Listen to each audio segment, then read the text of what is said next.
Back to our channel guys. आज हम लोग पढ़ने वाले हैं नया चैप्टर जिसका नाम है टेंस। गाइस इस चैप्टर में हम लोग जानेंगे टेंस क्या होता है, टेंस की टाइप जानेंगे और बहुत सी चीजें जानेंगे। और पता है ये वाला जो चैप्टर होता है ना, बहुत ज्यादा हम सोचते हैं ये जो टेंस चैप्टर बहुत ज्यादा कठिन लगता है हमें, लेकिन एक्चुअल में जो है टेंस चैप्टर कठिन है ही नहीं। ये बहुत ही सरल चैप्टर है। अब इस छोटे से चैप्टर को आपको समझने के लिए आप 2 महीने लगाते हैं, लेकिन आज आप इसी चैप्टर को समझने के लिए आपको बस मेरी 2 वीडियो देखनी पड़ेगी। पहली वीडियो में जैसे कि आप ये जो वीडियो है ये हमारी पहली वीडियो है। पहली वीडियो में हम लोग बात करेंगे टेंस क्या होता है, इसके टाइप्स देखेंगे, टाइप्स के भी टाइप्स देखेंगे, ठीक है। और हम लोग इस वीडियो में हम लोग प्रेजेंट टेंस के भी बारे में जानेंगे। इसके बाद नेक्स्ट वीडियो लेक्चर में हम लोग पास्ट टेंस और फ्यूचर टेंस जानेंगे, ठीक है। अब आप बोलोगे ये present tense, past tense, future tense ये सब क्या होता है, तो ये सारी चीजें अभी आपको इस वीडियो के अंदर पता चलेगी। तो चलिए स्टार्ट करते हैं हमारा चैप्टर। लेकिन चैप्टर को स्टार्ट करने से पहले मैं आपसे एक वादा करना चाहती हूँ और आपको मुझसे एक वादा करना पड़ेगा। कौन सा वादा? आपको मुझसे वादा करना पड़ेगा कि आपको इस वीडियो को एंड तक देखना है, और मैं आपसे वादा करूंगी कि आपको इस वीडियो देखने के बाद आपको पता चले कि आखिर ये टेंस होता क्या है, ये टेंस हम लोग इंग्लिश ग्रामर में पढ़ते क्या है, इसके टाइप्स क्यों किए जाते हैं, ऐसी चीजें, और प्रेजेंट टेंस क्या होता है, प्रेजेंट टेंस के रूल आपको रटने नहीं पड़ेंगे। पहले मैं आपको बता दे रही हूँ, जो भी मैं आपको पढ़ाऊंगी उसको कृपा करके रटिएगा नहीं, क्योंकि मैं आपको इस ढंग से पढ़ाऊंगी कि आपको रटने की जरूरत नहीं पड़ेगी, लेकिन फिर भी आप रटेंगे तो आपके लिए भाई गलत बात हो जाएगी, ठीक है। चलिए स्टार्ट करते हैं हमारा चैप्टर।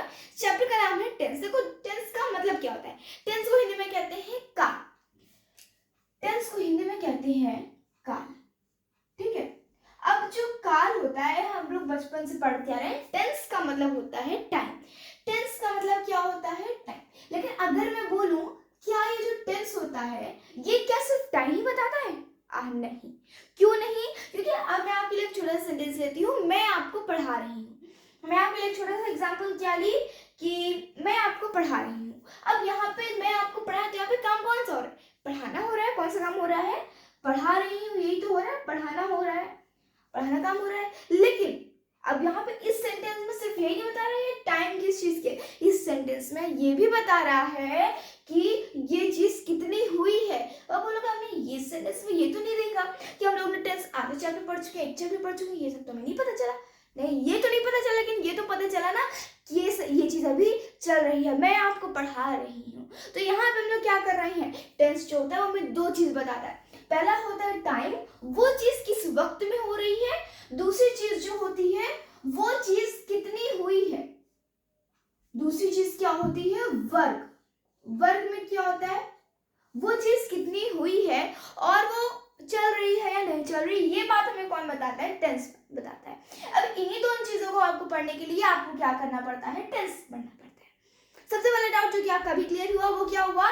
टेंस हमें सिर्फ टाइम नहीं बताता, टेंस हमें टाइम वर्क दोनों बताता है। अब दूसरी चीज हम लोग को क्या पता चली कि हम लोग टेंस पढ़ते क्यों है। टेंस का मतलब क्या? टेंस का मतलब होता है काल। टेंस हमें टाइम और वर्क को पढ़ने के लिए हमें पढ़ना पड़ता है कौन सा चैप्टर? टेंस पढ़ना पड़ता है, ठीक है। अब हम लोग को आपको टेंस की टाइप्स लर्न करने के लिए, टाइप्स के भी टाइप्स लर्न करने के लिए आपकी एक सुंदर सी ट्रिक, बहुत ही अच्छी ट्रिक मैं आपको जा रही है बताने। तो चलिए स्टार्ट करते हैं। सबसे पहले इन दोनों बात को आप लिख लीजिए कि टेंस होता है वो हमें 2 चीज बताता है, टाइम एंड वर्क। टाइम मतलब कि वो चीज किस वक्त में हो रही है और वो चीज कितनी हुई है, ये हमें कौन बताता है? टेंस। इतनी बात क्लियर है? चलो इतनी बात सबको क्लियर हो गई। अब आते हैं इसके टाइप्स। देखो अगर हम लोग बोले कि जब मैं एक बार बैठी पढ़ने तब मैंने ये डिफाइन करने के लिए सोचा कि ये बताओ जो टेंस वाले जो हम लोग जो समय होता है वो कितने टाइप्स का हो सकता है। वो मैंने देखा कि सेंटेंस जो हमारा जो टाइम चलता है वो सिर्फ 3 टाइप्स का होता है। कौन कौन से? पहला होता है आपका प्रेजेंट। पहला क्या होता है? पहला होता है प्रेजेंट। अब इसके पहला क्या होता है आपका? पहला होता है प्रेजेंट। अब जो ये टाइम होता है प्रेजेंट जो होता है, प्रेजेंट मतलब क्या होता है? वर्तमान काल। क्या होता है? Present tense. क्या है? Present tense. प्रेजेंट टेंस का मतलब क्या होता है? प्रेजेंट टेंस को हिंदी में कहते हैं वर्तमान काल। अब जो प्रेजेंट टेंस हो रहा है इसके पहले जो टाइम बीत चुका होता है उसे कहते हैं पास्ट टेंस। क्या कहते हैं? उसे कहते हैं पास्ट टेंस, यानी भूतकाल। जो चीज हमारा जो भूत बन चुकी है, देखो हम लोग भूत किसे कहते हैं? भूत जो बच्चे होते हैं वो क्या सोचते हैं? भूत क्या होता है? जो चीज मर चुकी होती है वो बाद में भूत बन जाती है। ऐसे ही तो होता है ना। ये ऐसा तो नहीं है कि वो चीज मरने के पहले भूत बन जाती है, ऐसा तो नहीं होता। वो क्या होती है? वो चीज जब मर जाती है तब वो भूत बनती है। वैसे ही जो पास्ट टेंस होता है वो तब बनता है जब हमारा जब हमारा जो प्रेजेंट होता है, जब हमारा खत्म हो चुका होता है, वो चीज़ बीत चुकी होती है, तब हमारा आता है, जब वो चीज़ क्या बन जाती है, पास्ट बन जाती है, वो चीज़ भूत बन जाती है। तो इस वाले को हम लोग कहते हैं भूतकाल, इसको कहते हैं वर्तमान काल, जो कि वर्तमान में चल रही है। मैं आपको ऐसे करके लिखवा रही हूँ, मैं आपको पिछले वीडियो में सीक्वेंस ऑफ टेंस पढ़ा चुकी हूँ। तो यहाँ पे देखो, यहाँ पे मैं ये वीडियो 10 दिन पहले से बना रही थी, बनी नहीं रही थी मुझसे, मैं क्या करूँ। अब यहाँ पे क्या करूँ, मैं बना रही थी, यानी वो चीज़ बीत चुका है ना, कि वो चीज़ आने वाला है, ठीक है। अब जो प्रेजेंट है, जब देखो प्रेजेंट मतलब क्या होता है, ये है प्रेजेंट जब मैं इस मार्कर को खोली। अब जब मैं इस मार्कर को बंद करने वाली, तो ये क्या है, अभी इस समय क्या है, अभी इस समय मेरे लिए फ्यूचर है, बट जब ये चीज हो जाएगी तब मेरे लिए प्रेजेंट बन जाएगा। और जब ये चीज हो चुकी होगी, जब मैं इस मार्कर को रखूंगी ना ऐसे, तो ये चीज पास्ट बन चुकी होगी। देखो एक समय कौन कौन से पार्ट में बदल रहा है। अभी ये क्या है, अभी ये प्रेजेंट पर चल रहा है। इस प्रेजेंट में क्या हो रहा है, ये मार्कर है, खुला हुआ है ढक्कन, अभी मुझे मार्कर बंद करना है, तो इस समय ये है फ्यूचर टेंस। यानी फ्यूचर टेंस में क्या होता है, वो चीज आने वाली होती है, यानी वो चीज हम लोग करते नहीं है, तो ये चीज होती नहीं या फिर हो चुकी नहीं होती, ये चीज होने वाली होती है, ठीक है। इसे कहते हैं फ्यूचर टेंस। अब फ्यूचर टेंस को हिंदी में क्या कहते हैं, भूतकाल, भविष्यकाल। क्या होता है, इसे इंग्लिश में कहते हैं भविष्य। जो हमारा जो भविष्य होता है, इसलिए बोलता है कि तुम पहले अपना प्रेजेंट संभालोगे तो भविष्य अपने आप बन जाएगा। तो यानी क्या है, अभी वो चीज आने वाली है, ठीक है। अब यहाँ पे देखो, ये मार्कर अभी ढक्कन खुला और मैं करने वाली हूँ इसका ढक्कन बंद। तो जब मैं इसको करने वाली थी तब ये चीज फ्यूचर टेंस थी, जब मैं इसको कर दी तब ये क्या हो गया, तब ये बन गया प्रेजेंट टेंस। और जब मैं इसे कर चुकी हूँ, जब मैं इसे बंद करके इसको इस प्रकार से कर रही थी, तब मैंने देखा कि मैं इस ढक्कन को बंद कर चुकी हूँ। यानी एक ही चीज क्या, और तीनों चीजें बदल रही है, बस वो टाइम जो है वो हमेशा बदलता रहता है, वो कभी रुकता नहीं है हमारे लिए। हमको क्या करना पड़ता है, अगर आप कभी भी टाइम का वेट करोगे ना, तो आप कभी आगे नहीं बढ़ सकते। आप टाइम को छोड़ो, आप जब खुद आगे बढ़ोगे तो आपको टाइम आपका वेट करने आएगा। When you value of the time is value of you। यानी जब आप टाइम की वैल्यू करोगे तब टाइम तुम्हारी वैल्यू करेगा, बिन टाइम की तुम्हें वैल्यू करे टाइम तुम्हारी वैल्यू नहीं करने आ जाएगा, ठीक है। तो बात करते हैं अभी present tense, past tense, future tense, वर्तमान काल, भूतकाल, भविष्य काल। आई बात समझिए। अब ये हो गए, ये जो टेंस है ये हमारे हैं दादाजी। अब मैं आ जा रही हूँ आपके ट्रिक स्टार्ट करने। टेंस है आपके बाबा जी, इनके 3 बेटे हैं। पहला है, सबसे पहले पैदा हुआ पास्ट, उसके बाद पैदा हुआ प्रेजेंट, इसके बाद पैदा हुआ फ्यूचर। अब इन सबके बेटे का नाम एक था। दादाजी ने सोचा, जब मेरे तीनों के तीनों बेटे अगर मेरे हैं, तो क्यों ना तीनों के बेटे का नाम मैं थोड़ा सेम रखूं। ऐसा उसने किया, यानी इसमें उसने क्या किया, पहला उसने रखा इंडेफिनिट। अभी मैं सिर्फ नाम बता रही हूँ जो भी दादाजी के जो मन में था, जो रखने वाले थे। पहला था इंडेफिनिट, दूसरा इन्होंने नाम रखा, ये बता रही इन सबके 4 बच्चे होने वाले थे, ये भी क्या फ्यूचर टेंस, ठीक है। इन सबके 4 बच्चे होने वाले थे, तब टेंस ने सोचा, ये मतलब जो बाबा जी थे वो उसने सोचा कि पहले का नाम मैं रखूंगा इंडेफिनिट, दूसरे का नाम मैं रखूंगा कंटिन्यूअस, तीसरे का नाम मैं रखूंगा परफेक्ट, और चौथे का नाम मैं रखूंगा परफेक्ट कंटिन्यूअस। अब जब बच्चे पैदा हो गए, जब ये प्रेजेंट में बच्चे जब आ चुके थे, पहले मैं देख लेती हूँ कैमरा में आ रहा है या नहीं। चलो अभी नहीं आ रहा है, तो मैं इसको यहाँ से हटा के मैं इसको थोड़ा ऊपर लिख देती हूँ, यहाँ पर लिख दूं, चलो कोई दिक्कत नहीं है। परफेक्ट कंटिन्यूअस, ठीक है। अब यहाँ पे देखो, अब जब ये बच्चे पैदा हो चुके हैं, यानी जब ये प्रेजेंट में जब बच्चे आ गए थे, तब जो दादाजी थे, तब दादाजी ने इन सबको बताया कि मैंने कुछ 4 नाम मैंने सोच के रखा है, इंडेफिनिट, कंटिन्यूअस, परफेक्ट और परफेक्ट कंटिन्यूअस। तब इन तीनों ने सोचा ये नाम तो बहुत अच्छा लग रहा है, बहुत सुंदर भी लग रहा है। तब इन्होंने क्या किया, जैसे हम लोग क्या करते हैं, हम लोग अपने नाम के आगे हम लोग अपने पिता का नाम लगाते हैं, वैसे ही इन लोग ने भी क्या किया, अपने नाम के आगे अपने पिता का नाम लगा लिया। सिंपल। क्या किया, पास्ट ने अपना पास्ट के जो बच्चे थे उनके नाम उसने क्या रखा, past indefinite tense, past continuous tense क्या रखा, जो हमारा जो बच्चे का नाम था उसके आगे अपने पिता का नाम लगाया, नाम के बाद अपने दादाजी का नाम लगा दिया, यानी पास्ट इंडेफिनिट टेंस। इसके बाद past continuous tense, past perfect tense and past perfect continuous tense. इसके बाद यही आपने प्रेजेंट टेंस भी कर दिया। प्रेजेंट टेंस भी अपने बच्चों के नाम के आगे क्या लगा दिया, अपना नाम लगा दिया, पिता का नाम लगाना था, तो इसने क्या कर दिया, प्रेजेंट पर indefinite, present continuous, present perfect and present perfect continuous. ठीक है, अब यहाँ पे चलो, अब इसके बाद क्या, इसके बाद आते हैं फ्यूचर। फ्यूचर ने भी यही काम किया, future indefinite tense, future continuous tense, future perfect tense, future perfect continuous tense. ये हो गया हमारा क्या, ये हो गए हमारे टाइप्स, और ये हो गए हमारे कुछ चीजें जो कि हमें बेसिक हमें पढ़नी थी वो हम लोग ने पढ़ लिया। अब जो हमारा सेकंड जो हमें बेस तैयार करना है वो क्या है, जो इसके जो टाइप जो दादाजी जो किए हैं ना, इनके पार्ट्स जानने हैं भैया, कि इनका हार्ट कैसा है, इनका हार्ट कैसे धड़कता है, इनका हाथ कैसा है, ये सब चीजें भी जाननी थी। हमने तो ये सब चीजें देखी नहीं।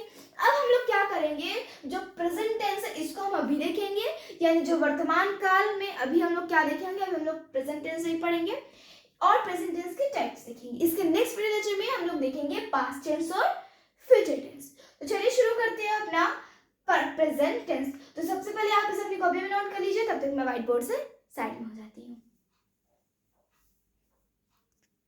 चलो, तो सभी लोग ने पढ़ लिया साइड टाइप्स, बेसिक हम लोग ने भी तैयार कर लिया, बातें इसकी बेस पर ही आ जाते हैं। बेस क्या है, प्रेजेंट टेंस।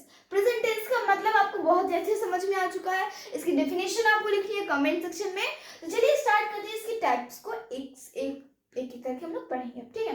तो प्रेजेंट टेंस को हिंदी में कहते हैं वर्तमान काल। अब प्रेजेंट टेंस के 4 टाइप्स होते हैं, present indefinite, present continuous, present perfect, present perfect continuous. सबसे पहले हम लोग स्टार्ट करते हैं प्रेजेंट इंडेफिनिट टेंस, ठीक है। तो सबसे पहले मैं यहाँ पे मिटा के लिख देती हूँ प्रेजेंट इंडेफिनिट। अब देखो, जो प्रेजेंट इंडेफिनिट थे, जो प्रेजेंट इंडेफिनिट जो दादाजी का जो पोता था, जो प्रेजेंट का जो बेटा था, उसमें उसके 4 मेन पार्ट थे। प्रेजेंट इंडेफिनिट टेंस के 4 पार्ट थे। सबसे पहला पार्ट था अफर्मेटिव यानी पॉजिटिव सेंटेंस, दूसरा था निगेटिव सेंटेंस, तीसरा था इंट्रोगेटिव सेंटेंस, और जो चौथा था वो डबल इंट्रोगेटिव। अभी डबल इंट्रोगेटिव क्या था हम लोग बाद में समझेंगे, पहले हम लोग समझते हैं इसके पहले पार्ट पे। देखो, अभी इंडेफिनिट मतलब होता क्या है, प्रेजेंट इंडेफिनिट। प्रेजेंट इंडेफिनिट वो टेंस होती है जहां पे हमें वो चीज, जहां हमें, अच्छा अभी आप ये चीज छोड़ो कि प्रेजेंट इंडेफिनिट को भी आप छोड़ दो, एक साइड कर दो। अभी हम लोग प्रेजेंट इंडेफिनिट को भी हम लोग नहीं पढ़ते हैं। इसके पहले मैं आपको कुछ हेल्पिंग वर्ड्स बता देती हूँ जो कि आपको याद करनी है, ठीक है। इसके बाद अभी हम लोग ये टॉपिक पढ़ेंगे, ठीक है। पहला अभी हम लोग पढ़ने जा रहे हैं हेल्पिंग वर्ब, जो कि यूज होती है हर एक जगह पे। अगर आप वो चीज भूल गए तो आपको ये टेंस का चैप्टर आपको बिल्कुल भी नहीं समझ में आए, इसलिए आपको हेल्पिंग वर्ब याद करनी पड़ेगी। तो सबसे पहले आते हैं प्रेजेंट टेंस की हेल्पिंग वर्ब पे। प्रेजेंट टेंस की हेल्पिंग वर्ब क्या होती है, सबसे पहला होता है इज, एम, आर। वहीं पर पास्ट की क्या हो जाती है, जैसे यहाँ पे क्या हो गया, हाँ पहले हम लोग बात कर लेते हैं सारी। तो इज, एम, आर हो गया। इसके बाद होता है डू, डज। इसके बाद पास्ट में क्या होता है, पास्ट में हाँ, और यहाँ पे क्या होता है हैज एंड हैव। इसके बाद पास्ट में क्या आ जाता है, पास्ट में भी ऐसे आपकी 3 चीजें आ जाती है। सबसे पहला जो डू डज है, यहाँ पे क्या हो जाएगा, डिड हो जाएगा, और यहाँ पे क्या था, हैज एंड हैव था, हैज एंड हैव। और यहाँ पे क्या हो जाएगा, हैड हो जाएगा, और यहाँ पे जो था हमारा इज, एम, आर, वो क्या हो जाएगा, वो हो जाएगा वॉज एंड वर। ये क्यों बदल रही है, क्योंकि हमारे समय चेंज हो रहा है। समय यहाँ पे वर्तमान था, यहाँ पे आपका भूत हो गया, और यहाँ पे हम लोग पढ़ जाए जो चीज होने वाली है, यानी भविष्य, ठीक है। अब आते हैं फ्यूचर पर। अब यहाँ पे फ्यूचर की हेल्पिंग वर्ब्स क्या है, फ्यूचर की हेल्पिंग वर्ब्स कौन कौन सी होती है, फ्यूचर की हेल्पिंग वर्ब्स 2 होती हैं। सबसे पहला होता है विल एंड शैल, ये जो हेल्पिंग वर्ब्स होती हैं बस, ठीक है, दोनों, ये दोनों मेन होती है, इसके अलावा नहीं होती, ठीक है। अब ये तो थी हमारी हेल्पिंग वर्ब्स। अब एक और क्वेश्चन ये आता है कि हेल्पिंग वर्ब्स हम लोग पढ़ते क्यों, आप मुझे हेल्पिंग वर्ब्स बता क्यों रहे हो, तो मेन मेरा कारण ये है कि हेल्पिंग वर्ब्स हमें ये बताते हैं, अगर आपको कोई भी सामने सेंटेंस दिया हुआ है इंग्लिश का मतलब, और फिर आपको वहां पे बोला गया है कि ये बताओ ये सेंटेंस प्रेजेंट है, पास्ट है या फ्यूचर है, तो वहां पे आप क्या करोगे, वहां पे आप कैसे बताओगे कि ये सेंटेंस प्रेजेंट है, पास्ट है, फ्यूचर है, कैसे बताओगे? तो इसको पता करने के लिए सिंपल सा, अगर वहां पे is, am, are, do, does या हैज आपको प्रयोग हुआ, यानी वो क्या है, प्रेजेंट टेंस है। जैसे my name is Manu Mishra, तो यहाँ पे मैं क्या कर रही हूँ, इज लग रहा है, यानी अभी ये चीज है, ये क्या चीज है, अभी अभी जो मैं पहचान बता रही हूँ, अभी हम लोग इंग्लिश ग्रामर पढ़ रहे हैं, तो ये क्या है, इंग्लिश की पहचान है, इंग्लिश के सेंटेंसेस की पहचान है। प्रेजेंट टेंस में अगर ऐसे कुछ दिए हैं, ऐसे कुछ दिए हुए हैं सेंटेंस के बीच में, सेंटेंस के पहले, तो यहाँ वो क्या होंगे, प्रेजेंट टेंस होंगे। अगर वॉज, वर, डिड, हैड लगा हुआ है तो वो पास्ट टेंस होंगे, और अगर विल एंड शॉल लगा हुआ है तो वो क्या होंगे, आपके हो जाएंगे फ्यूचर टेंस। अब अभी जो मैं आपको बता रही थी, तो अब ये तो हो गया आपकी इंग्लिश में पहचान। अब हिंदी में क्या पहचान होती है, ये प्रेजेंट में क्या होती है, चीज चल रही होती है, तो यहाँ हिंदी में इसकी पहचान क्या हो जाएगी, रहा है, रही है, ठीक है, इस प्रकार से पहचान हो जाएगी। जैसे मैं ये काम मैं आपको पढ़ा रही हूँ, यानी रही हूँ यानी ये काम चल रहा है, रहा मतलब ये काम ऑलरेडी प्रेजेंट है, ये वर्तमान में चल रहा है। अब देखो रहा में भी रहा आ रहा है, तो यहाँ पे क्या प्रेजेंट मतलब होता है कि ये चीज काम चल रही है, तो यानी अगर किसी भी हिंदी के सेंटेंस में अगर लास्ट में रहा है, रही है आती है, तो ये क्या होता है, प्रेजेंट टेंस यानी वर्तमान काल हो जाएगा। पास्ट टेंस की हिंदी में पहचान क्या है, चुका है, चुकी है, इस प्रकार से पास्ट टेंस का पहचान हो जाती है हिंदी में। और फ्यूचर टेंस की हो जाएगी, फ्यूचर टेंस की पहचान क्या हो जाएगी, यहाँ पे इंग्लिश में क्या हो जाएगी, विल एंड शैल, और हिंदी में क्या हो जाएगी, और फ्यूचर टेंस की पहचान क्या होती है, गा है, गी है, इस प्रकार से होती है फ्यूचर टेंस की। यानी मैं एक दिन म्यूजिशियन बनूंगा, मैं एक दिन कैमरामैन बनूंगी, इस प्रकार से क्या होता है, ये होती है फ्यूचर टेंस की पहचान हिंदी में। ठीक है, ये जो मेन थी मैंने आपको बता दी। अब हम लोग आते हैं हमारे मेन टॉपिक पर। मेन टॉपिक था हमारा प्रेजेंट इंडेफिनिट टेंस, जो कि हम लोग पढ़ने जा रहे थे। इसको आपने स्क्रीनशॉट ले ली होगी, आई होप, क्यों, क्योंकि ये बहुत ज्यादा इंपॉर्टेंट थी। इसकी पहचान करके आपको पहचान सकते हैं कि सेंटेंस प्रेजेंट है, पास्ट है, फ्यूचर है। अब हम लोग क्या पढ़ने जा रहे हैं, प्रेजेंट इंडेफिनिट टेंस। अब आप बोलो हम लोग सीधे प्रेजेंट इंडेफिनिट पे क्यों चले आए, क्योंकि आपको ऑलरेडी पता चल चुका है प्रेजेंट टेंस क्या होता है। तो अब आते हैं प्रेजेंट टेंस के सबसे पहले बेटे पर। बेटे का नाम क्या है, present indefinite tense, indefinite tense. ठीक है, अब यहाँ पे देखो, यहाँ पे इंडेफिनिट टेंस में होता क्या है।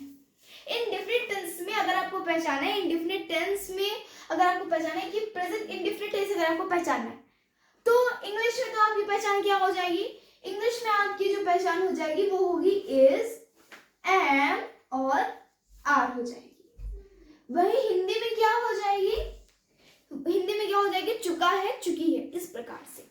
ठीक है, अब आपकी एक और बात आती है कि ये बताओ भाई, प्रेजेंट इंडेफिनिट को बिना इन सब की चीज यूज किए कैसे पहचान सकते हैं। देखो, अगर किसी भी सेंटेंस में, किसी भी वाक्य में, किसी भी हैबिट की बात की जाए, किसी भी शेड्यूल की बात की जाए, तो वहां पे हम लोग बोलेंगे ये है present indefinite tense. For example, अगर मैं आपको बोलूं यू नो, अगर मैं आपको बोलूं मैं व्हाइट बोर्ड पर लिखती हूँ, तो यहाँ पे हूँ है क्या है, हूँ है क्या है आपकी है प्रेजेंट। लेकिन चुका है, चुकी है, जो चुका चुकी बता रहा है, ये क्या है आपके प्रेजेंट इंडेफिनिट। चुका है, चुकी है, इससे हमें ये पता चल रहा है कि ये जो चीज है ये मेरे शेड्यूल में लिखी हुई है, ये मेरी हैबिट है। ये क्या है आपकी इंडेफिनिट टेंस। हिंदी में इंडेफिनिट टेंस की पहचान क्या होती है, चुका है, चुकी, इस प्रकार से। अब आते हैं इसके मेन पार्ट पर, positive, negative, interrogative and double interrogative, जो कि मैंने आपको पहले से बता के रखा है। सबसे पहले बात करते हैं इसके अफर्मेटिव सेंटेंस की, यानी प्रेजेंट इंडेफिनिट टेंस की अफर्मेटिव यानी पॉजिटिव सेंटेंस की। पॉजिटिव सेंटेंस का हर एक चीज का देखो, हर एक चीज का दुनिया में एक सॉल्यूशन होता है, हर एक चीज का दुनिया में एक फॉर्मूला होता है। वैसे इसका भी एक फॉर्मूला है, ग्रामर के किसी भी सेंटेंस में यही एक फॉर्मूला लगेगा। कौन सा, पॉजिटिव प्रेजेंट इंडेफिनिट टेंस के लिए कौन सा फॉर्मूला है, हमें यहाँ पे देखो, ये क्या इस एम आर क्या होती है, हेल्पिंग वर्ब होती है। इसको हम लोग शॉर्ट फॉर्म में कहते हैं एचवी कहते हैं। क्या कहते हैं, एचवी यानी हेल्पिंग और वर्ब। इसकी क्या होती है, यहाँ पे सबसे पहले मैं आपको कुछ चीजें बताने जा रही हूँ। बिफोर की इससे पहले आपको बताऊं पॉजिटिव सेंटेंस के बारे में।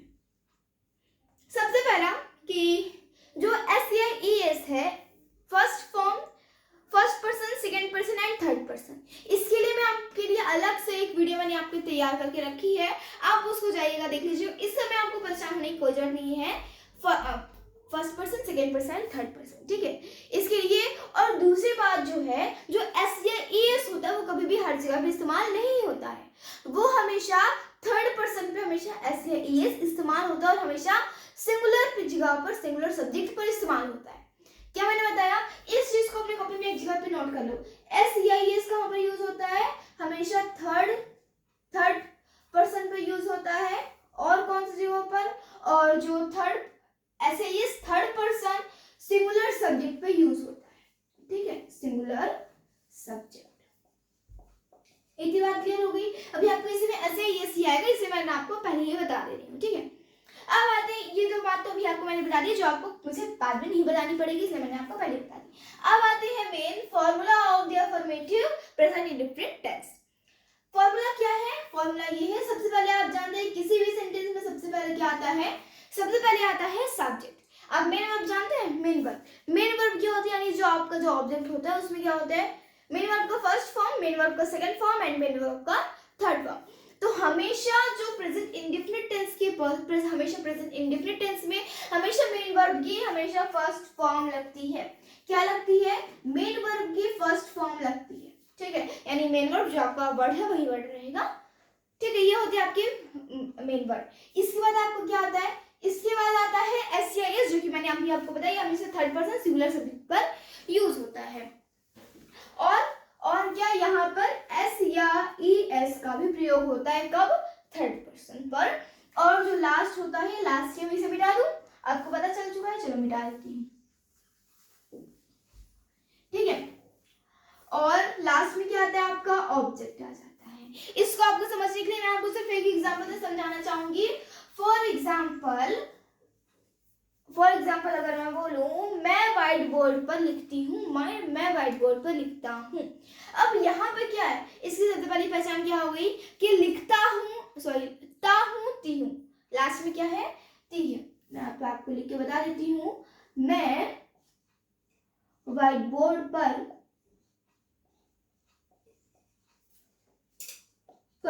लिखती हूँ।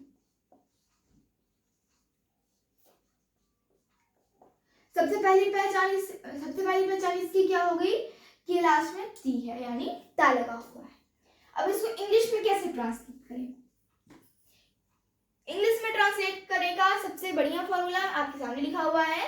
सबसे पहले आपको लिखना है सब्जेक्ट, दूसरी बार आपको लिखना है मेन वर्ब की फर्स्ट फॉर्म, तीसरी बार आपको लिखना है एस या एस, और उसके बाद लिखना है ऑब्जेक्ट। यानी यहाँ पे क्या हो जाएगा, मैं व्हाइट बोर्ड पर लिखती हूँ, यानी यहाँ पे आप इंग्लिश में क्या हो जाएगा कि मैं को इंग्लिश में क्या कहते हैं, आई कहते हैं, आई लिखती हूँ में क्या हो जाएगा, राइट हो जाएगा, ठीक है।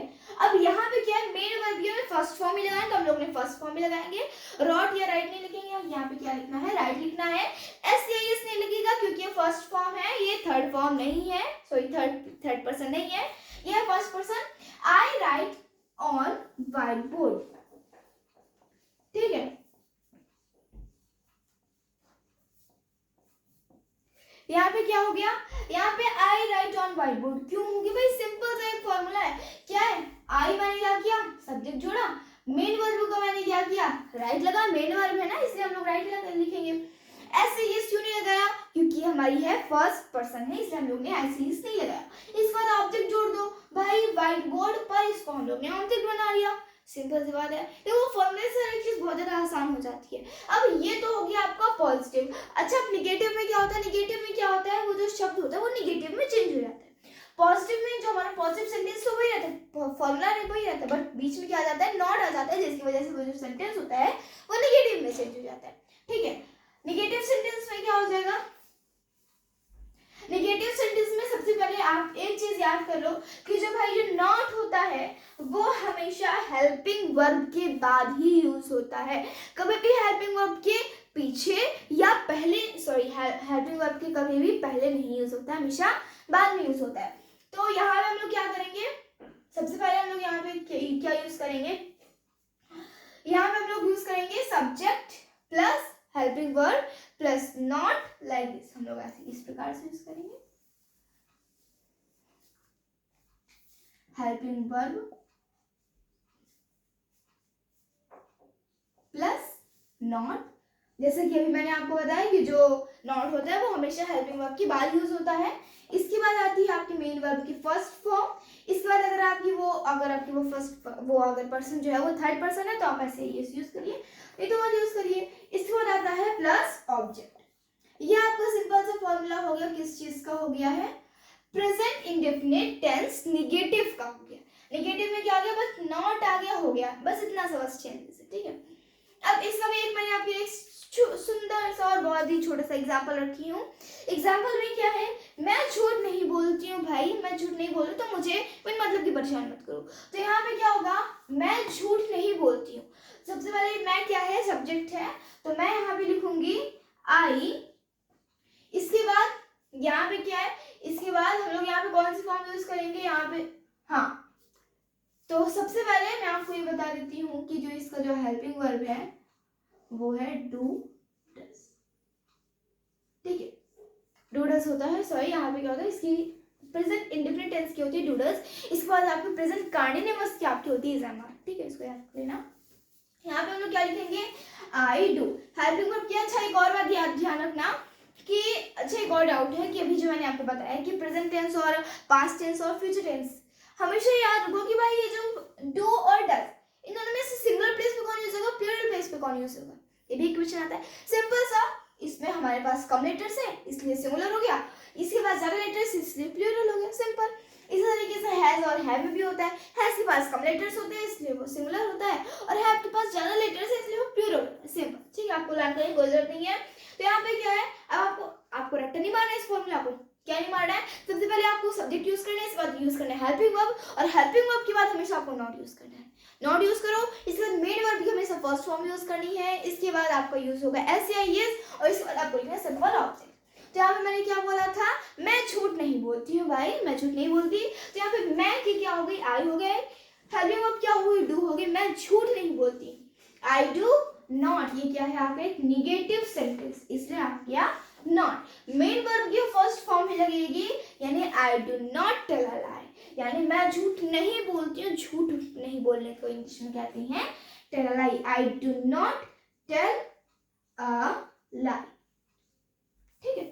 इस प्रकार से आप किसी भी चीज की इंग्लिश बना सकते हो।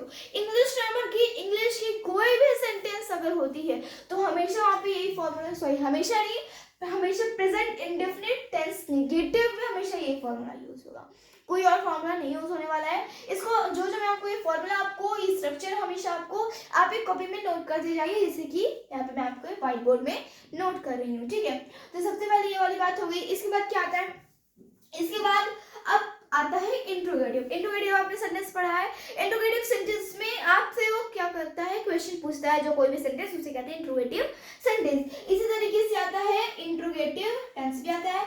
इंट्रोगेटिव सेंटेंस का भी एक फॉर्मूला है, किसमें, प्रेजेंट इंडेफिनिट टेंस में। क्या फॉर्मूला है, अब देखो इंडेफिनिट अफर्मेटिव में आपकी हेल्पिंग वर्ब नहीं चेंज होगी, अफर्मेटिव में भी डू डस थी, बट मैंने गलत लिखवा लिया था, लेकिन यहाँ पे क्या इसकी क्या है, डू डस ही रहेगी। इंट्रोगेटिव में देखो, अब आप सबसे पहले हम लोग ये समझ लेते हैं डबल और इंट्रोगेटिव। डबल अभी हम लोग पढ़ने जा रहे हैं इंट्रोगेटिव और डबल इंट्रोगेटिव में क्या अंतर है। अगर मैं बोलूं क्या तुम उसको जानते हो, क्या वो लड़की है या लड़का है, वो लड़की है, क्या वो लड़की है। एक प्रकार का सेंटेंस ये हो गया जिसमें जो आपका क्या है वो पहले आ रहा है, तुम वहां क्या कर रहे हो, तुम वहां के बाद क्या आ रहा है, इसके बाद आ रहा है क्या। देखो मेरे पास दो प्रकार के सेंटेंस है। पहले में क्या था, जो आपको जो डबल फैमिली यानी जो क्या क्या क्यों आ रहा है, कहाँ आ रहा है, वो पहले आ रहा है, और दूसरा है जो कि क्या बाद में आ रहा है। पहला क्या है, जो हमारा जिसमें आपको क्या जो पहले होता है उसमें क्या होता है, उसमें हमेशा आपको यस या नो में आंसर देना रहता है, लेकिन कभी भी अगर कुछ वर्ड्स के बाद अगर आपके पास क्या आ रहा है तो आपको उस आंसर को रीजंस में करके बताना रहता है, यानी बिकॉज लगा के बताना पड़ता है, ठीक है। तो जो इस प्रकार के क्वेश्चंस को हम लोग अभी लिए इंट्रोगेटिव, और इस प्रकार के सेंटेंस को हम लोग लिए हैं डबल इंट्रोगेटिव, ठीक है।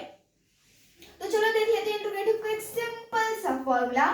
सिंपल सा फॉर्मूला कुछ नहीं है, हम लोग क्या करते हैं, कोई भी अगर आपको इंट्रोगेटिव सेंटेंस बनाना रहता है, इंट्रोगेटिव प्रेजेंट इंडेफिनिट टेंस आपको बनाना रहता है, तो आप क्या करो, सबसे पहले जो आप हेल्पिंग वर्ब सब्जेक्ट के बाद लगाते हो, हेल्पिंग वर्ब ले आके सब्जेक्ट के पहले लगा दो। सबसे पहली बात आपकी ये हो गई, यानी डू डज आपको सबसे पहले लगानी है। दूसरी बात आपको क्या करनी है, सब्जेक्ट आपको उसके बाद लगानी है। दूसरी बात क्या हो गई, ये दोनों बस आपको ये दोनों चीज आपको चेंज करनी रहती है। इसके बाद आपकी क्या आ जाएगी, इसके बाद आ जाएगी आपकी मेन वर्ब की फर्स्ट फॉर्म। क्या आ जाएगी, मेन वर्ब की फर्स्ट फॉर्म, और इसके बाद आ जाएगी ऑब्जेक्ट, यहाँ पे आपका ऐसे ही है। इसके बाद समझ में आ गई। अब इसका भी मेरे पास एक सुंदर सा एग्जाम्पल में क्या है, एग्जाम्पल में ये है कि क्या तुम बाहर खेलने जाते हो, सही बताना भाई, कमेंट सेक्शन में लिख के भी बता देना, क्या तुम बाहर खेलने जाते हो। तो यहाँ पे क्या है, क्या पहले आ रही, यानी आपको ये वाला फॉर्मूला यूज होगा। लेकिन आपको दूसरा फॉर्मूला क्या कहता है, डबल इंट्रोगेटिव का फॉर्मूला क्या कहता है, आपको हेल्पिंग वर्ब के भी पहले आपको क्या लगानी है, WH फैमिली लगानी है। अब ये WH फैमिली क्या है, WH फैमिली में आपको ऑलरेडी पढ़ा चुकी हूँ, यानी वो वर्ड्स जिनके क्या है, जिनके फर्स्ट और सेकंड लेटर्स WH होते हैं उनको हम लोग कहते हैं WH फैमिली। तो पहला क्या होता है, पहला आपका लगता है WH फैमिली सॉरी, उसके बाद आपको यही चीज रिपीट हो जाता है, यानी हेल्पिंग वर्ब, इसके बाद सब्जेक्ट, आफ्टर मेन वर्ब की फर्स्ट फॉर्म, आफ्टर ऑब्जेक्ट। ठीक है, क्या होगा, इन दोनों में डिफरेंस है, इसमें बस WH फॉर्मूला यूज हुई बस, और इसमें क्या है, इसमें बस ये दोनों एक्सचेंज होने थे, बस सिंपल सा रटने की जरूरत ही नहीं है। तो इसका एग्जांपल आप सिंपल कर सकते, क्या तुम बाहर खेलने जाते हो, तो यहाँ पे क्या है, आपका क्या पहले आ रहा है, तो यहाँ पे हम लोग क्या पहले यूज करेंगे, डू या डज यूज करेंगे। कौन सा यूज करेंगे, क्या तुम, तुम्हारी बात हो रही है तो एक सिंगुलर है, तो हम लोग यहाँ पे यूज करेंगे डू। तो उसके बाद क्या है, क्या तुम बाहर खेलने जाते हो, क्या तुम, तो क्या की क्या हो गई, डू हो गई, तुम यानी यू खेलने जाते हो, क्या तुम खेलने जाते हो, तो यहाँ पे क्या हो गई, डू यू प्ले, क्या तुम खेलते हो। अब इसी को अगर मैं बोलूं क्या तुम बाहर खेलने जाते हो, do you play outside, simple बन गया। ठीक है, इसी तरीके से अगर आपको WH फैमिली यानी डबल इंट्रोगेटिव अगर आपको करना है, तो अगर मैं बोलूं तुम रोते क्यों हो, तुम रोते क्यों हो, तो यहाँ पे आपको इंग्लिश में क्या बन जाएगा, यहाँ पे आपको इंग्लिश में बन जाएगा व्हाई डू यू क्राई, तुम क्यों रोते हो जो भी हो, लेकिन यहाँ पे इसकी इंग्लिश क्या हो जाएगी, व्हाई, क्यों की क्या इंग्लिश होती है, WH में क्या हो जाएगी, वाई हो जाएगी। हेल्पिंग वर्ब यहाँ पे क्या लगेगी, तुम लगा है इसलिए सेकंड है, इसलिए यहाँ पे क्या लग जाएगी, हेल्पिंग वर्ब, यानी डू लगेगा, सिमिलर है इसलिए डू लगेगा। सब्जेक्ट क्या है, सब्जेक्ट है यू, सॉरी सब्जेक्ट क्या हो गई, यू हो गई। इसके बाद मेन वर्ब की फर्स्ट फॉर्म में आपका क्राई ही लगेगा, क्राइड नहीं होगा। ठीक है, तो क्या हो गई, WH फैमिली हेल्पिंग वर्ब्स, मैंने सब कुछ एक साथ लगा दी, तो यहाँ पे अगर मैं सब कुछ जोड़ दूं तो ये पूरा सेंटेंस मिला के क्या हो जाएगा, व्हाई डू यू क्राई, तुम क्यों रो रही हो, तुम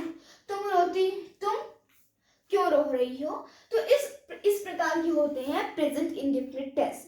तो आई होप कि आपको समझ में आ गया होगा प्रेजेंट इंडेफिनिट टेंस। अब आते हैं प्रेजेंट केस दूसरे बच्चे पर। दूसरे बच्चे का नाम है present continuous.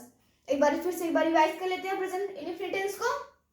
Present indefinite tense की इंग्लिश में पहचान होती है डू या डज, हेल्पिंग वर्ब होती है डू या डज। हिंदी में इसकी पहचान होती है चुका है चुकी है। Present indefinite tense without helping verb क्या आपको अगर पहचाना तो क्या होगी, जो इंडेफिनिट टेंस होते हैं ये हमेशा आपको किसी भी शेड्यूल में बात की जाती है, वो आपको शेड्यूल होता है या फिर वो आपकी हैबिट होती है। ऐसे सेंटेंस में आपको प्रेजेंट इंडेफिनिट टेंस यूज होता है। इसके बाद प्रेजेंट इंडेफिनिट टेंस का जो अफर्मेटिव होता है उसका फॉर्मूला क्या होता है, उसका फॉर्मूला होता है subject plus main verb plus SEIS plus object. Simple से देखो मुझे लर्न है। इसके बाद क्या होता है प्रेजेंट इंडेफिनिट नेगेटिव में क्या होता है, नेगेटिव में पहले क्या लगता है, सब्जेक्ट लगता है, subject plus helping verb plus not plus main verb की first form SEIS and object. इसके बाद इंट्रोगेटिव में क्या आता है आपके सामने लिखा हुआ है helping verb plus subject and plus main verb की फर्स्ट फॉर्म देन ऑब्जेक्ट। इसके बाद होता है double interrogative, WH family plus helping verb plus subject then main verb sorry plus subject plus main verb की फर्स्ट फॉर्म प्लस ऑब्जेक्ट। अब आप इसको अपनी कॉपी में नोट कर लीजिए। नहीं कॉपी नोट किया तो आप क्या करिए, आप अपनी वीडियो पीछे करके इस वीडियो को पीछे करके एक एक स्ट्रक्चर अपनी कॉपी में नोट करिए। और जब आप नोट करेंगे, क्यों नोट करें, इससे क्या फायदा होगा, क्योंकि जब आप इसे अपनी कॉपी में नोट करेंगे फिर आप किसी दिन स्कूल लेके बैठेंगे तो आपको अच्छी से पूरी तरीके समझ में आ जाएगा। क्या समझ में आ जाएगा, क्या कि ये होता क्या। तो आपको समझ में आ गया भाई प्रेजेंट इंडेफिनिट टेंस, पहले बेटे का नाम मैंने रिवाइज भी करवा दिया। अब आते हैं दूसरे बेटे का नाम प्रेजेंट कंटिन्यूअस। कंटिन्यूअस टेंस पर। पहले में क्या था, पहले में आपकी जो लगती है, जो हेल्पिंग वर्ब जो लगती है वो क्या लगती है, डू या डज लगती है। लेकिन प्रेजेंट कंटिन्यूअस में ये जो हेल्पिंग वर्ब होती है वो चेंज हो जाती है। प्रेजेंट कंटिन्यूअस टेंस, ठीक है, कंटिन्यूअस हो गया।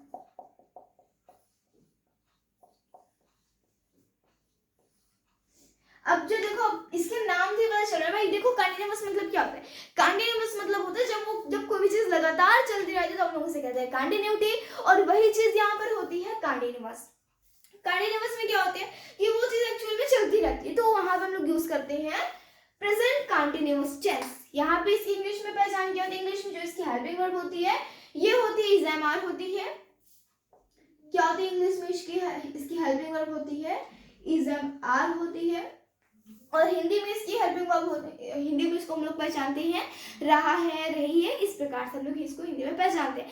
अब एक और बात ये है कि भाई ये बताओ जो प्रेजेंट कंटिन्यूअस टेंस विदाउट इन सब चीजों को हम लोग कैसे पहचाने, तो सिंपल सी बात है, अगर वो चीज को भी प्रेजेंट में अगर वो लगातार चल रही है, मैं आपको पढ़ा रही हूँ, यानी अभी मैं आपको पढ़ा चुकी हूँ नहीं, मैं आपको पढ़ा रही हूँ, ये चीज अभी लगातार प्रेजेंट में चल रही है, चली थी और चलेगी भी, यहाँ पे क्या है, ये इसे कहते हैं प्रेजेंट कंटिन्यूअस, यानी वो क्या करी वो भी प्रेजेंट में भी चल रही है, किसी तरीके से चल रही है। ये हो गया आपको प्रेजेंट कंटिन्यूअस। अब आते हैं इसी अफर्मेटिव सेंटेंस में। अब अफर्मेटिव में आपका कोई भी फॉर्मूला नहीं बदलेगा, बहुत ही अच्छे से आपको कंप्लीट हुआ। ए डिफरेंट टेंस कंटिन्यूअस में क्या होता है, बस अफर्मेटिव में सबसे पहले आपका क्या आ जाएगा, सब्जेक्ट आ जाएगा, इसके बाद आपका आ जाएगा, इसके बाद आ जाएगी आपकी हेल्पिंग वर्ब, इसके बाद आपका क्या आ जाएगा, इसके बाद आ जाएगा मेन वर्ब की फर्स्ट फॉर्म, इसके बाद आपका आ जाएगा आईएनजी। हाँ देखो कंटिन्यूअस मतलब क्या होता है, कंटिन्यूअस आपका रिलेट करता है आपके दिल की धड़कन से। कैसे, क्योंकि देखो जो आपकी दिल की धड़कन होती है वो कभी रुकती है क्या, बिल्कुल नहीं रुकती, वो हमेशा चलती रहती है। वैसे कंटिन्यूअस में भी क्या होती है, वो चीज हमेशा चलती रहती है। जिस दिन आप इस दिल की धड़कन को रोक दिया आप मर जाओगे, वैसे ही जिस दिन आप इस सेंटेंस में आप कंटिन्यूअस को रोक दोगे, वैसे ही sentence continuous tense present continuous tense नहीं रह जाएगा, ठीक है। तो इस कंटिन्यूअस को दिखाने के लिए हम लोग क्या यूज करते हैं, हम लोग ऐसे ही इसका आप यूज नहीं करेंगे, यहाँ हम लोग यूज करेंगे आईएनजी का, यानी ये चीज लगातार चल रही है, इस कंटिन्यूटी को बताने के लिए हम लोग यूज करते हैं आईएनजी। अब मेन वर्ब की फर्स्ट फॉर्म यूज करने के बाद आते हैं हम लोग यूज करेंगे आईएनजी, इसके बाद हम यूज करेंगे ऑब्जेक्ट। क्या यूज करेंगे, ऑब्जेक्ट, ठीक है। अब इसका भी एक बहुत ही प्यारा सा एग्जांपल है, मैं आ रही हूँ आपके पास, मैं वीडियो आपको लेके आ रही हूँ। अब यहाँ पे मैं आ रही हूँ, मैं आ रहा हूँ, इसकी इंग्लिश क्या हो जाएगी, मैं आई, हेल्पिंग वर्ब क्या है, हेल्पिंग वर्ब इसकी है इज एम आर, तो यहाँ पे क्या हो जाएगी, आप अपनी बात करें आई के साथ हमेशा एम लगता है। अब आई एम मेन वर्ब की first form come plus ING coming, I am coming, object आपका कमिंग हो जाएगा, ठीक है। तो क्या हो गया, आई एम कमिंग। इसी तरीके से भी मैंने आपको बताया कि भाई जो निगेटिव होता है, निगेटिव सेंटेंस में क्या होता है, निगेटिव में हमेशा जो नॉट होता है वो हेल्पिंग वर्ब के बाद लगता है, यानी यहाँ पे क्या हो जाएगा, आपको जो subject plus helping verb plus not plus main verb की फर्स्ट फॉर्म, वही चीज है, बट आपको क्या करनी है, हेल्पिंग वर्ब के बाद आपको नॉट का आपको इस्तेमाल कर देना है, ठीक है। अब क्या हो जाएगा, प्लस ऑब्जेक्ट। इसके लिए भी आपके पास एक सुंदर सा बहुत ही अच्छा सा एग्जाम्पल है। एग्जाम्पल क्या है, वह मुझे समझ नहीं रहा है, क्या है, वह मुझे समझ नहीं रहा है। अब समझ नहीं रहा है इंग्लिश क्या होगी, गेटिंग मी, ठीक है। अब यहाँ पे क्या होगी, वह मुझे समझ नहीं रहा है, यानी ही इज, यहाँ पे क्या होगा, वह लड़का, ही इज, यानी ही के हमेशा वो क्या है, वो सिंगुलर है, तो हम लोग वहां पे यूज करेंगे he is not getting me, यानी वो मुझे समझ नहीं पा रहा। हम लोग ने आईएनजी क्यों लगाया, क्योंकि वो चीज मुझे वो समझ नहीं पा रहा है। इंग्लिश में कैसे पहचान हो गई, हिंदी में कैसे पहचान हो गई, रहा है रही से पहचान हो गई, इंग्लिश में कैसे पहचान हो गई, आईएनजी से पहचान हो गई, हेल्पिंग वर्ब से पहचान हो गई, सिंपल सी भाई आपके लिए पहचान बची, ठीक है। इसके बाद आते हैं इंट्रोगेटिव। इंट्रोगेटिव में भी आपको कुछ नहीं करना रहता है, बस आपको क्या करना रहता है, इस हेल्पिंग वर्ब को आपको पहले लिख देना होता है और इस सब्जेक्ट को आपको बाद में लिख देना होता है, बस यही होता है ना, और कुछ नहीं होता। अच्छा आपको हाँ निगेटिव इंट्रोगेटिव बताने के लिए आपको कुछ नहीं करना पड़ता, बस आपको क्या करना है, हेल्पिंग वर्ब के बाद आपको नॉट लगा देना है, इस हेल्पिंग वर्ब के बाद सब्जेक्ट के बाद आपको नॉट लगानी है, ठीक है। या यहाँ पे क्या हो गया, helping verb plus subject plus main verb की फर्स्ट फॉर्म प्लस आईएनजी और प्लस ऑब्जेक्ट। ठीक है, इस प्रकार से हो जाएगा। इसके लिए भी आपके पास एक अच्छा सा एग्जांपल है। क्या एग्जांपल है, क्या तुम अपना बर्थडे मना रहे हो। तो यहाँ पे क्या है, अभी हम लोग यूज कर रहे हैं इंट्रोगेटिव सेंटेंस की। किसकी यूज कर रहे हैं, इंट्रोगेटिव सेंटेंस की। तो इंट्रोगेटिव सेंटेंस में क्या हो गया कि क्या तुम अपना बर्थडे मना रहे हो, क्या तुम अपना बर्थडे मना रहे हो, अगर मना रहे हो तो भाई मुझे भी बुला लो। तो इसकी इंग्लिश क्या हो जाएगी, क्या तुम, यानी यहाँ पे क्या तुम के साथ ये सिंगुलर है, तो सिंगुलर के साथ हमेशा क्या यूज होगा, सिंगुलर के साथ हमेशा यूज होगा आपका इज यूज होगा। आई के साथ हमेशा आपको यूज होगा एम यूज होगा, और प्लूरल के साथ हमेशा आपका आर यूज होगा। ठीक है, क्या आई यहाँ पे है नहीं, यहाँ पे क्या है, क्या तुम अपना बर्थडे मना रहे हो, तो यहाँ पे क्या है, डू यू, तो यहाँ पे क्या हो गया, do you make your birthday, sorry do are you, यहाँ पे क्या हो जाएगा, डू नहीं हो जाएगा, यहाँ पे आपका होगा आर। ये बहुत ज्यादा गलती थी, मुझसे भी गलती होगी, सॉरी। यहाँ पे आपको क्या होगा, हेल्पिंग आपकी इज़ाम आ रही है, इसको याद रखना। ठीक है, इज़ाम आ क्योंकि आपके यहाँ पे दिल की धड़कन आपकी चल रही है, इसलिए आपको इज़ाम आ लगा हुआ है। ठीक है, अब यहाँ पे क्या है, हेल्पिंग वर्ब में आपको यूज करना है, यहाँ पे इज सॉरी आर यूज करनी है। इसके बाद सब्जेक्ट में जाओगे तो सब्जेक्ट में क्या हो जाएगा, आर यू हो जाएगा। मेन वर्ब की फर्स्ट फॉर्म में जाएगा तो क्या हो जाएगा, सेलिब्रेट हो जाएगा। सेलिब्रेट में आईएनजी जुड़ जाएगा तो यहाँ पे हो जाएगा सेलिब्रेटिंग। सेलिब्रेटिंग में और सेलिब्रेटिंग के साथ आप ऑब्जेक्ट यूज करोगे तो यहाँ पे क्या हो जाएगा, योर बर्थडे। जब आपको उसको टोटल मिक्स करो तो यहाँ पे क्या हो जाएगा, do you celebrating your birthday, क्या तुम अपना बर्थडे मना रहे हो। अब भाई वो अंधा भी हो सकता है, उसे कुछ दिखाई भी नहीं देता होगा, तो वो ऐसे करता है ना, पूछते हैं क्या तुम अपने बर्थडे मना रहे हो, मुझे भी थोड़ा केक दे दो, मैं भी भूखा हूँ। तो आपको क्या करें, इस तरीके से आके पूछा है। इसी तरीके से आपका डबल इंट्रोगेटिव में क्या हो जाएगा, डबल इंट्रोगेटिव में आपको क्या करना है, बस इसके आगे आपको WH फैमिली यूज कर देनी है, plus helping verb plus subject plus main verb की फर्स्ट फॉर्म, इसके बाद आप यूज करनी है आईएनजी, इसके बाद आप यूज करेंगे ऑब्जेक्ट। इस प्रकार से आपको यूज करना है। ये हो गया आपका चारों फॉर्मूले, affirmative, negative, interrogative and double interrogative. इसका आपको एक सिंपल सा एग्जांपल क्या है, तुम कौन सा फोन यूज कर रहे हो, तुम कौन सा फोन प्रयोग कर रहे हो। इसको अगर हम लोग इंग्लिश में अगर हम लोग ट्रांसलेट करें तो क्या हो जाएगा, WH फैमिली में क्या हो जाएगा, क्या, यानी हम लोग यूज करेंगे which, कौन सा, यहाँ पे बीच में क्या था, कौन सा। ठीक है, कौन सा यानी which। हेल्पिंग वर्ब में क्या हो जाएगा, हेल्पिंग वर्ब यहाँ पे आपकी लगेगी आर लगेगी, क्यों, क्योंकि हम लोग यहाँ पे प्लूरल की बात कर रहे हैं। ठीक है, हेल्पिंग यानी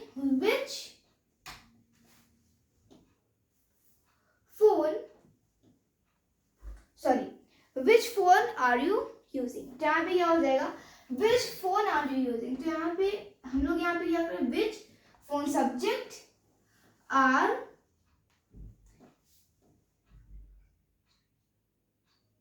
using।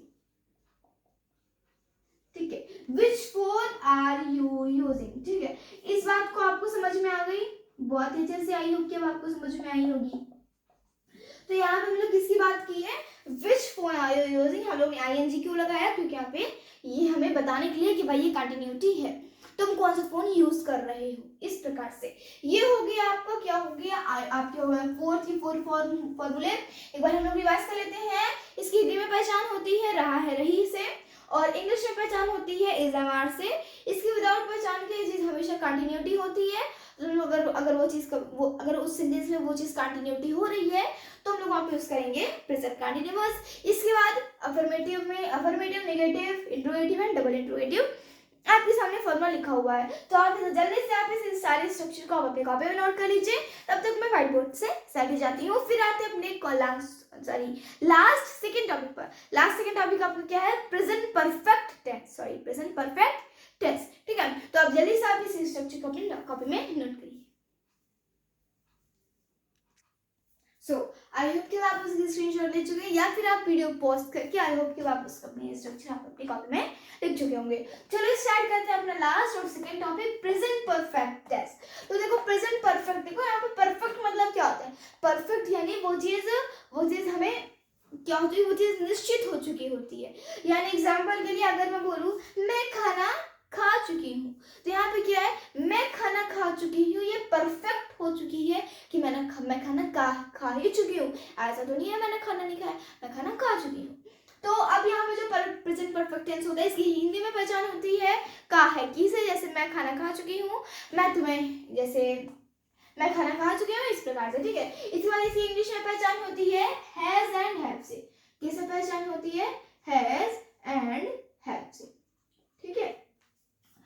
और प्रेजेंट परफेक्ट टेंस में आपको इसकी नॉर्मली मैंने आपको पहचान बता ही दी है। ये हो गया आपका तीसरा बेटा प्रेजेंट टेंस का। बात करते हैं अफर्मेटिव, इसकी सबसे पहले पार्ट अफर्मेटिव की। अफर्मेटिव में भाई ये सब कुछ भी चेंजेस नहीं आ रहा है, बट 3 चीजें होती है जो कि हर एक फॉर्मूले में चेंज आती है। सबसे पहला पॉजिटिव तो सभी थे, इंडेफिनिट में भी वो पॉजिटिव था, कॉर्डिनेटिव्स में भी था, परफेक्ट में भी यही रहेगा, और परफेक्ट कॉर्डिनेटिव्स में भी अफर्मेटिव रहेगा। कौन कौन सी 3 चीज बदलेगी, पहले मेन वर्ब बदलेगी, मेन वर्ब की फर्स्ट फॉर्म, सेकंड फॉर्म या थर्ड फॉर्म। दूसरी चीज उसमें आईएनजी, एसआईएस ये सब चीजें बदलेंगी। तीसरी चीज हेल्पिंग वर्ब बदलेगा। बस यही 3 चीजें अगर आप लर्न कर लोगे ना, आपको सारे फॉर्मूला दुनिया के याद हो जाएंगे। सिंपल, बस आपको ये 3 चीजें याद करनी है, बट आपको फॉर्मूला का आपको अलग स्ट्रक्चर देता है, ठीक है। स्ट्रक्चर क्या है अफर्मेटिव सेंटेंस का, सब्जेक्ट। अब यहाँ पे क्या होता है, हम लोग अभी तक क्या यूज करते हैं, मेन वर्ब की first form, but present perfect tense में आपकी यूज होती है मेन वर्ब की थर्ड फॉर्म। इसके बाद आपको होगा हेल्पिंग वर्ब, इसके बाद आती है मेन वर्ब की थर्ड फॉर्म, यानी जो आप लिखोगे, जो शब्द लिखोगे इसके बाद वो आपको लिखना है थर्ड फॉर्म में। इसके बाद आपको लिखना है नॉर्मली ऑब्जेक्ट। फॉर एग्जाम्पल अगर मैं बोलूं मैं खाना खा चुकी हूँ, क्या मैं बोलूं मैं खाना खा चुकी, तो इसको इंग्लिश में क्या लिखेंगे, आई, सब्जेक्ट को आई के साथ हमेशा क्या यूज होगा, आई के साथ हमेशा हैव यूज होगा। एक बात ध्यान रखना, इसी बात से कंप्लीटर से इसलिए सिंगुलर, इसी वजह से ज्यादा लेटर इसलिए प्लूरल। लेकिन एक और बात याद रखना, क्या कि आई के साथ हमेशा हैव यूज होगा, चाहे वो प्लूरल हो चाहे सिंगुलर हो, ठीक है।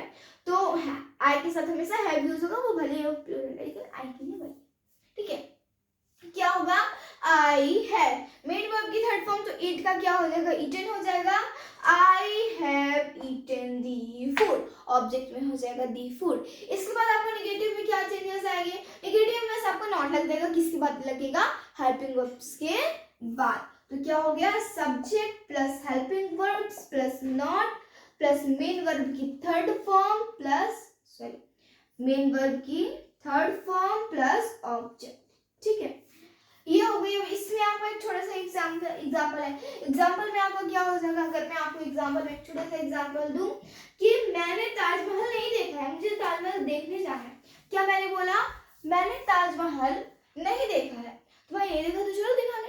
अब नहीं देखा है, इसकी इंग्लिश क्या होगी, पहला मैंने यानी आई के साथ हमेशा हैव यूज होगा, आई हैव नॉट। सी का क्या, सी का मेन वर्ब की थर्ड फॉर्म हो जाएगी seen, I haven't seen, object भी क्या हो जाएगा, I haven't seen the Taj Mahal, ठीक है। सॉरी, इसके बाद आपको क्या हो जाएगी, इसके बाद आते हैं इंट्रोगेटिव सेंटेंस पर। आपको ये समझ में आ गई ना, रटिंग जरूरत तो नहीं है, चलो। इसके बाद आपको आ जाता है इंट्रोगेटिव सेंटेंस। इंट्रोगेटिव सेंटेंस में आपसे क्वेश्चन पूछना है, क्वेश्चन पूछने के लिए आपको हेल्पिंग वर्ब आपको आगे करना है, सब्जेक्ट उसके बाद लगाना है। उसके बाद आपको यूज करना है मेन वर्ब की थर्ड फॉर्म यूज करनी है, इसके बाद यूज करना है आपको ऑब्जेक्ट। एग्जांपल के लिए आपके लिए है, क्या तुम मैथ जीत चुके हो, क्या है, क्या की इंग्लिश क्या हो जाएगी, यहाँ पे आपको क्या है, क्या के साथ ये क्या है से हैव यूज होगा, है या फिर है, क्या तुम, तो तुम के साथ हमेशा ये सिंगुलर है प्लूरल है, तो यहाँ पर हम लोग यूज करेंगे हैव। तो क्या है, हैव यूज, तो क्या हो जाएगा, हैव यू, तुम है, तो यहाँ पे हेल्पिंग सॉरी जो सब्जेक्ट है वो हो जाएगा यू। मेन वर्ब की थर्ड फॉर्म यानी क्या हो जाएगी, विन की क्या हो जाएगी, वॉन हो जाएगी। ऑब्जेक्ट क्या हो जाएगा, have you won the match, ठीक है।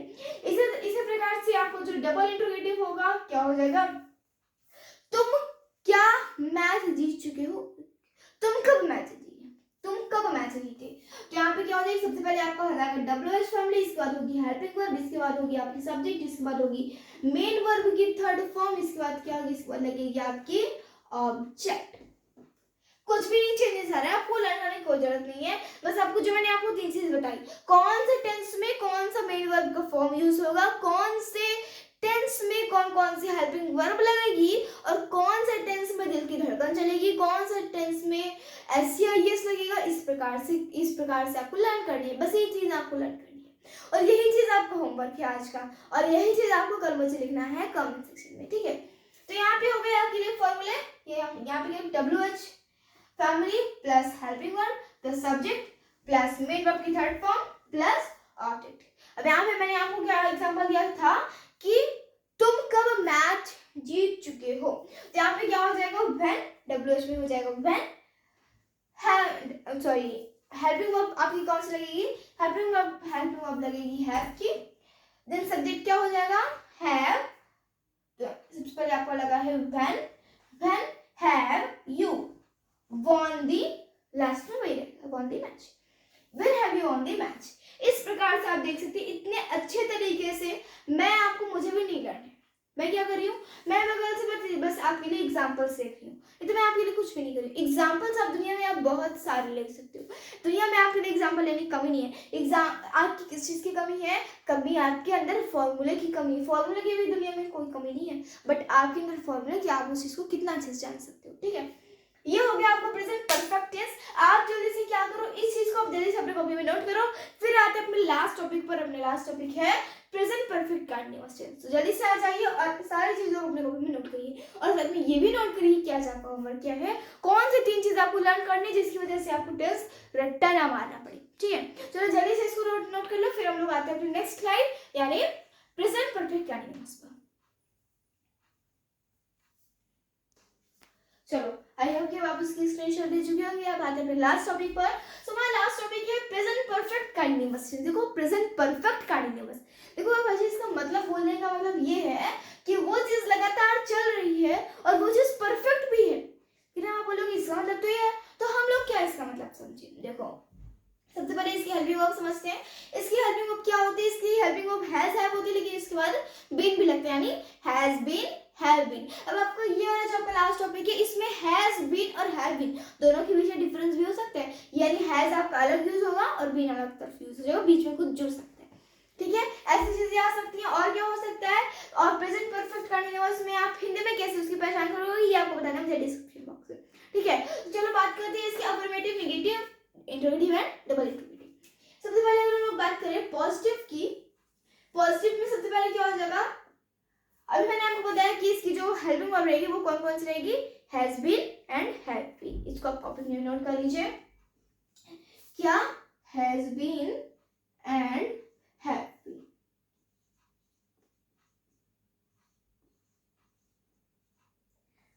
क्या इसका भी एक सिंपल सा फॉर्मूला है। फॉर्मूला क्या है, सबसे पहले आपको सब्जेक्ट लगाना है, उसके बाद लगाना है हेल्पिंग वर्ब, इसके बाद आपको यूज करना है हाँ। अब इसमें एक और क्वेश्चन आता है कि हम जो मेन वर्ब रहेगी हम लोग मेन वर्ब कौन सी यूज करेंगे। मेन वर्ब आपको यूज करनी है फर्स्ट फॉर्म। क्यों यूज करेंगे, क्योंकि यहाँ पे हमें बोला है भाई कंटिन्यूअस उस चीज को रखनी है, यानी यहाँ पे भी आपको दिल की धड़कन आपको ऑलरेडी आपकी चलनी चाहिए, इसलिए आपको इसको दिखाने के लिए कि भाई इसमें कंटिन्यूटी होनी चाहिए क्योंकि परफेक्ट कंटिन्यूअस है, इसको दिखाने के लिए आपको यूज क्या करना है, आपको यूज करना है मेन वर्ब की फर्स्ट फॉर्म के साथ आईएनजी, जिससे कि आपको पता चलेगा इसकी कंटिन्यूटी। इसके बाद आईएनजी लगा दिए, इसके बाद आपकी क्या यूज होगी, इसके बाद आपको यूज होगा ऑब्जेक्ट। अच्छा ये बताओ, ये तो आपका टोटल फॉर्मूला हो गया था कंटिन्यूअस का, बट अब परफेक्ट का आपका यहाँ पे क्या फॉर्मूला आएगा। परफेक्ट मतलब वो चीज हमें समय बतानी पड़ेगी। देखो समय में बताने के लिए आपको यहाँ पे यूज करना होगा सिंस एंड फॉर।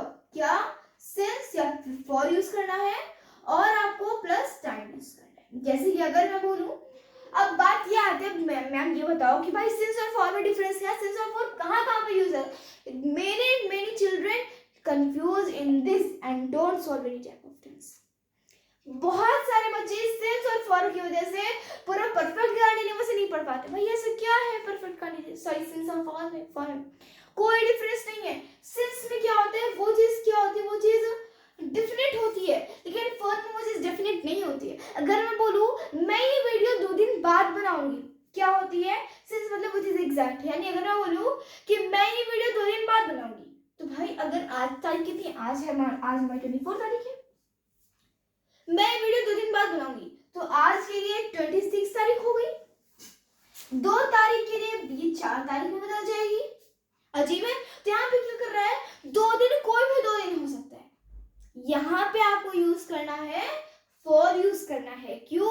क्योंकि ये टाइम जो है वो एग्जैक्ट बिल्कुल भी नहीं है। बट अगर मैं ये बोलूं कि मैं 26 नवंबर 2022 को मुझे वीडियो बनानी है, तो मुझे इसकी साल भी मुझे इसकी क्लियर है, मुझे इसकी मंथ भी क्लियर है, और साथ में मुझे इसकी डेट भी क्लियर है। अब कैलेंडर में सामने मुझे दिख रहा है कि ये डेट है, लेकिन 2 दिन बाद वाली कोई भी डेट हो सकती है कैलेंडर में। भाई सिंपल सी बात है, ठीक है। इस प्रकार के आप, आई होप कि आपको समझ में आ गया। अगर आपको इंटरनेट पे अगर आप कहीं और खोजो ना फॉर सेंस का मतलब, तो क्या बताएगा, फॉर का मतलब होता है डेफिनेट टाइम, और सॉरी फॉर का मतलब होता है इंडेफिनिट टाइम, और सेंस का मतलब होता है डेफिनेट टाइम। अगर आपको इसे कहानी के रूप में समझना है तो आपको डिस्क्रिप्शन बॉक्स में इसकी लिंक दे हुई है, वो लिंक है डियर सर, ठीक है। तो गाइस चलो, और डियर सर से ही मैं ये चैप्टर पढ़ी हूँ, और बहुत बहुत thank you to dear sir, ठीक है। तो ये हो गया सिंस एंड फॉर, ठीक है। अब इसके बाद आपको टाइमिंग जोड़ देनी है। टाइमिंग, इस चीज को समझने के लिए मैं आपके लिए छोटा सा एग्जांपल लेती हूँ। एग्जांपल है, मैं सुबह से आपका इंतजार कर रही थी, आप आ ही नहीं रहे थे, मैं आपके पास खाना ही नहीं खाई। बताओ यहाँ पे वो क्या कर रही है, वो आपके लिए, अच्छा हाँ एक और बात है, अब आप बोलोगे ये बताओ, सुबह शाम दोपहर और शाम रात, इन सब पे हम लोग सेंस यूज करेंगे, फॉर यूज करेंगे। अगर मैं आपसे पूछूं तो आप बोलेंगे हम यहाँ पे फॉर यूज करेंगे, लेकिन अगर मैं आपको बोलूं हम यहाँ पे फॉर ना यूज करके हम यहाँ पे यूज करेंगे, सेंस यूज करेंगे, तो ये बिल्कुल भी गलत है। सॉरी हाँ, ये बिल्कुल भी सही है, हम लोग यहाँ पे फॉर बिल्कुल भी नहीं यूज करेंगे। क्यों? क्योंकि सुबह शाम रात दोपहर ऐसी जगहों पर आपका सेंस यूज होगा। क्यों यूज होगा? क्योंकि अभी मैंने आपको बताया कि भाई 2 दिन वो कभी भी हो सकता है, वैसे सुबह भी कोई भी हो सकती है, लेकिन वहां पे आपको सेंस यूज करना है, ठीक है।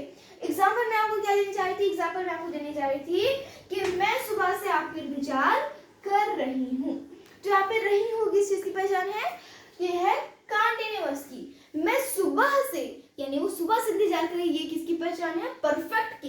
यानी वो सेंटेंस जहाँ पे हमें वो चीज परफेक्ट भी दिखा रही है और वो चीज हमें कंटिन्यूअसली भी दिखा रही है, तो वहां पे क्या हो जाएगा, प्रेजेंट परफेक्ट कंटिन्यूअस। इसको हम लोग इंग्लिश में ट्रांसलेट करेंगे तो क्या हो जाएगा, सब्जेक्ट में क्या हो जाएगा, मैं, यानी आई। यहाँ पे क्या होगा, यहाँ पे क्या है, प्लूरल है, यहाँ पे होगा I have been. I have been main verb की फर्स्ट फॉर्म प्लस आईएनजी, यानी इंतजार का क्या होगा, वेट, इंतजार का हो जाएगा वेट प्लस आईएनजी लग जाएगा वेटिंग, यानी I have been waiting. Object में क्या हो जाएगा, I have been waiting for you. अब यहाँ पे बताओ, यहाँ पे सेंस लगेगा, फॉर लगेगा, मैंने आपको पहले बता दिया, यहाँ पे यूज होगा आपका सेंस, ठीक है। इसके बाद टाइम, अब टाइम में क्या हो जाएगा, time I have been main verb की फर्स्ट फॉर्म, यानी I have been waiting for you since morning.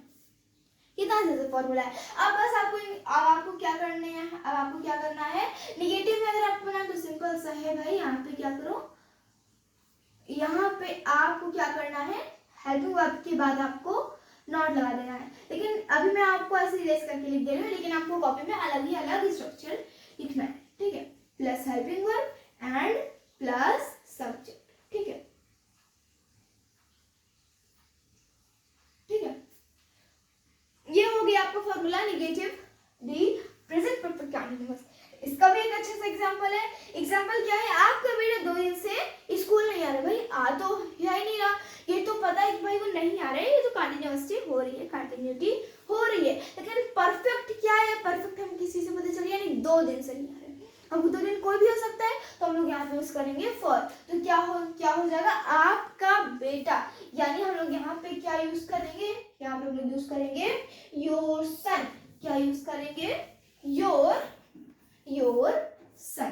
तो योर सन सब्जेक्ट क्या हो गया, योर सन, हैज बीन लगेगा या हैव बीन लगेगा, तो यहाँ पे आपको यूज होगा क्या, हैज बीन, हैज यूज होगा। अरे हाँ, एक और बात मैंने आपको बोली थी कि कि भाई हेल्पिंग वर्ब में आपकी हैज बीन और हैव बीन आपका जो रिश्ता है वो अलग अलग भी हो सकता है। वैसे यही काम आपको यहाँ पे भी होगा, जो हैज और हैव है मैं आपको इसमें अलग अलग लिख दे रही हूँ, ठीक है।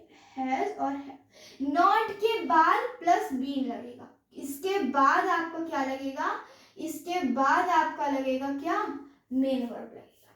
इस बात को ध्यान रखना, ठीक है। तो यहाँ पे क्या हो जाएगा, अब आपको यहाँ पे जो सेंटेंस हो जाएगा वो क्या बन जाएगा, your son has not been, has not been, your son has not been coming for 2 days। हम लोग फॉर क्यों यूज करें, क्योंकि ये ऑलरेडी क्या है 2 days का है, ठीक है। इसके बाद आपका इंट्रोगेटिव में क्या आ जाएगा, इंट्रोगेटिव में बस आपको क्या करना है, जहाँ पे हेल्पिंग वर्ब का है, हेल्पिंग वर्ब ये है, हेल्पिंग वर्ब आपको पहले लगा देनी है, सब्जेक्ट आपको बाद में लगा देनी है। अब इंट्रोगेटिव और डबल इंट्रोगेटिव का स्ट्रक्चर आपको लिखना है खुद से, क्योंकि आपको लगाना है खुद का भी दिमाग थोड़ा बहुत। अब मिलेंगे आपने नेक्स्ट वीडियो में, और नेक्स्ट वीडियो में हम लोग बात करेंगे पास्ट टेंस और सेकेंड फ्यूचर टेंस के बारे में। आज का इतना ही 1 घंटे की वीडियो, आई होप कि अब आपको समझ में आ गया होगा टेंसेस के बारे में। टेंसेस आज हम लोग ने क्या किया पढ़ा भाई, जो टेंसेस होता है वो क्या होता है, टेंसेस के हम लोग ने टाइप्स देखी, टाइप्स के भी टाइप्स सीखे, और टाइप्स में हम लोग ने दूसरा टाइप पढ़ा प्रेजेंट टेंस, उसके भी हम लोग ने टाइप्स चारों टाइप्स वो आप अच्छे से पढ़ लिए हैं। आई होप कि आपको ये हमारा चैप्टर बहुत ही अच्छा लगा। अगर अच्छा लगा हो तो हमारे वीडियो को लाइक शेयर सब्सक्राइब जरूर कीजिएगा। धन्यवाद and thanks for watching, bye bye.